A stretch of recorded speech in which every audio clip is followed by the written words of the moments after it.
All right, welcome to the conversation. We've got a great guest for you guys today. Dr. Wendy Osefo is multifaceted. She's Democratic strategist, founder and CEO of the 1954 Equity Project, a professor of education at Johns Hopkins University, and now on the Real Housewives of Potomac. So Wendy, welcome to TYT. We appreciate you coming on. Thank you for having me. Oh, no problem. So let's talk politics first.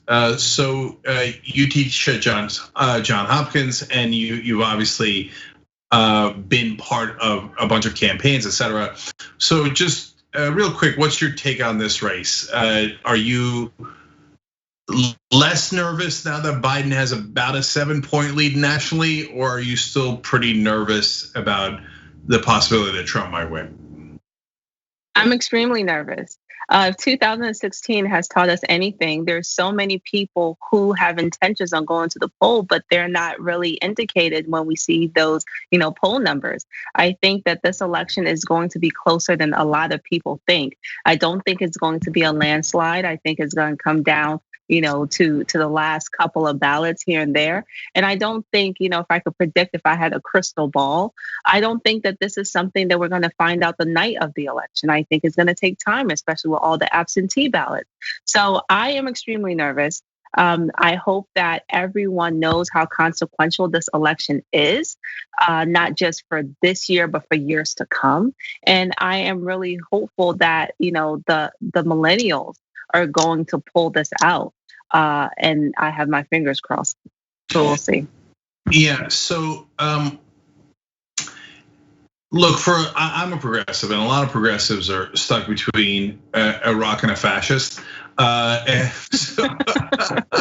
so on the one hand, it's a super easy decision. I'll take the rock. And on the other hand, Joe Biden says he's going to increase funding for police, and the Democratic Party has not been great about changing the culture of policing in this country, and that has gotten us to a continued disastrous shape in how police treat minorities in this country.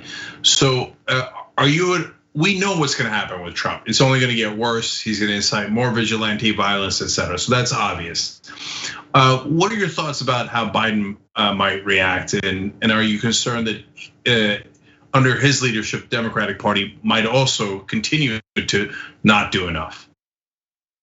Yes, so I think that Biden is going to have to really decide where he wants his legacy to be. He has a decision to make. His legacy can simply be he is going to be the politician who ousted, Donald Trump, who was, for all recent memory for me, the worst, president of my lifetime.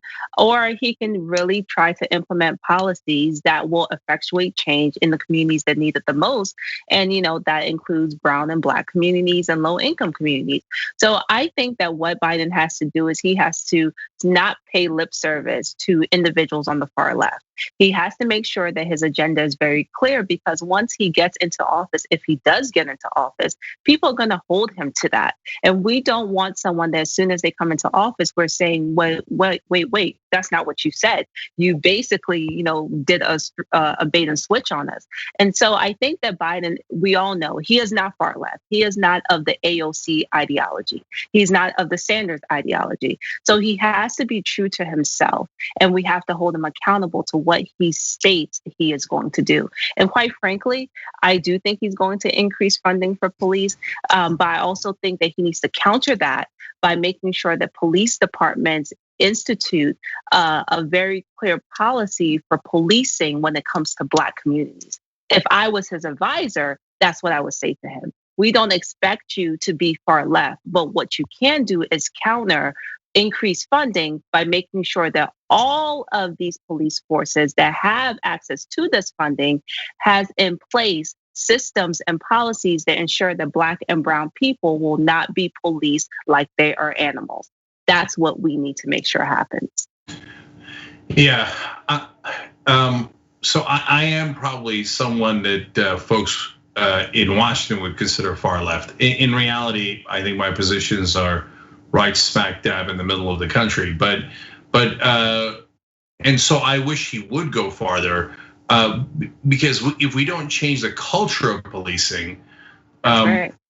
I think that we're never going to get to the right place. This idea, I mean, look, Jacob Blake's a good example. So I'm curious, what do you think? So George Floyd is super easy because even white conservatives think it probably should have gotten off his neck when it looked like he had already died. But Jacob Blake gets shot in the back 7 times, and they say, well, he might have been going for a knife that was in the car that he didn't have at the time. I think a lot of people in this country say, good enough, shoot him in the back 7 times. And obviously I don't agree with that, and a lot of folks don't agree with that. And the reason for that is because we tell the police, never, ever, ever take a risk with your life if you think you're in any kind of danger. And by the way, they have racial stereotypes in their head that black folks are more dangerous, so it becomes a lethal combination. Just shoot to kill immediately. And I don't know that I've got confidence that Biden is going to challenge that ideology at its core. I don't know if Biden is going to challenge that ideology, but what I do know are the people who are going to vote for Biden want him to challenge that ideology. And it is incumbent upon Biden to make sure that policing in this country no longer targets Black and brown communities.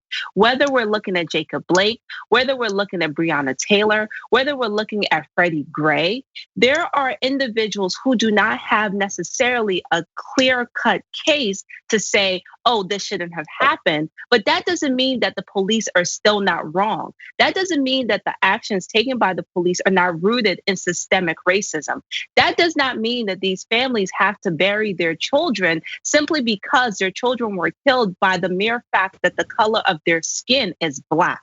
So whomever holds address at 1600 Pennsylvania Avenue needs to ensure that Black people are no longer looked at as less than in this country. Black people pay taxes, Black people are voters, Black people deserve the same rights that any other individual in this country has. So there is no excuse for us to be treated than half a citizen. So I am pressing Joe Biden and his entire, I like to call them his committee, right? The people who advise him. We need to make sure that we're not just trying to vote Trump out. We need to make sure that we're voting in somebody who will ensure that these policies are at the forefront of their agenda on day one. I don't want to hear about police reform on your next year. I want to hear about police reform 24 hours after you have sworn an oath to be the president of this country. That's what I need. I want to ask you on a personal level how frustrating it is, because we had a Baltimore cop on the show a long time ago who said, "Look, did you think?" And he was a white guy who served in the military, and he said, "Yeah, we did a lot of bad things as cops in Baltimore, and Black people have been complaining about police abuse for as long as we've had police in this country." And he said, "Did you think they were all lying?" And I thought that was really powerful. And the stereotypes are maddening. The injustice of it honestly, it nearly puts me in a rage. So they say Black people in the stereotypes are violent. It makes it almost sound like they're the ones who had slaves and whipped them and killed them and did all those things, as opposed to the reverse. So, and then and in your case, you're a doctor who teaches PhD students at one of the best universities in the country. And so when you see the stereotypes about education and violence and all those things regarding African Americans, how frustrating is it for you on a personal level? It's deeply frustrating. It's deeply frustrating because as an educator, I am faced every day with some of these stereotypes that my students may have. And what I try to do is I try to push up against these stereotypes because when we talk about police reform, unfortunately, policing starts in schools. And whether that is because Black children are often penalized at higher levels than their white counterparts, or there is a lower expectation of academic excellence for Black children, these things happen at a very young age. And aside from just being a professor, I'm also a mom. I'm a mom to 3 children, and I have 2 boys. So my 7-year-old and 5-year-old, when I look at what's going on in the world, I look at it through their eyes. It is deeply frustrating that your color, your skin color, is seen as a weapon in this country.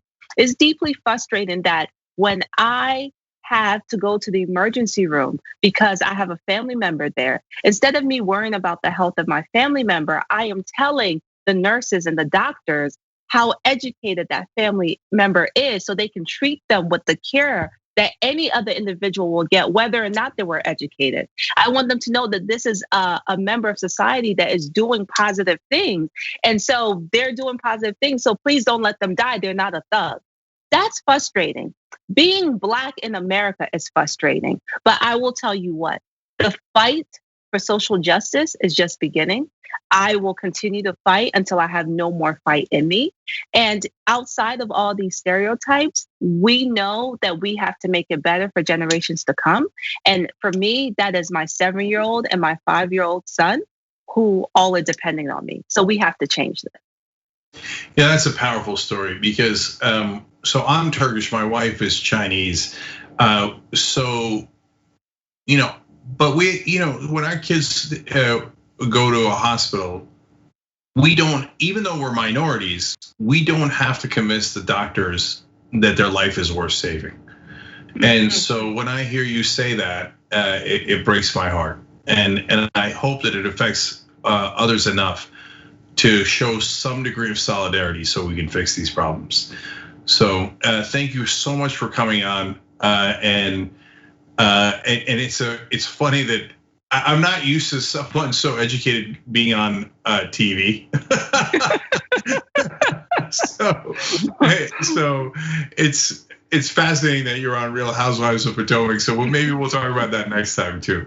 Thanks for joining us. Really appreciate it. Thank you for having me. Absolutely. Thanks for watching The Young Turks. Really appreciate it. Another way to show support is through YouTube memberships. You'll get to interact with us more. There's live chat emojis, badges. You've got emojis of me, Anna, John, JR. So those are super fun. But you also get playback of our exclusive member-only shows and specials right after they air. So all of that, all you gotta do is click that join button right underneath the video. Thank you.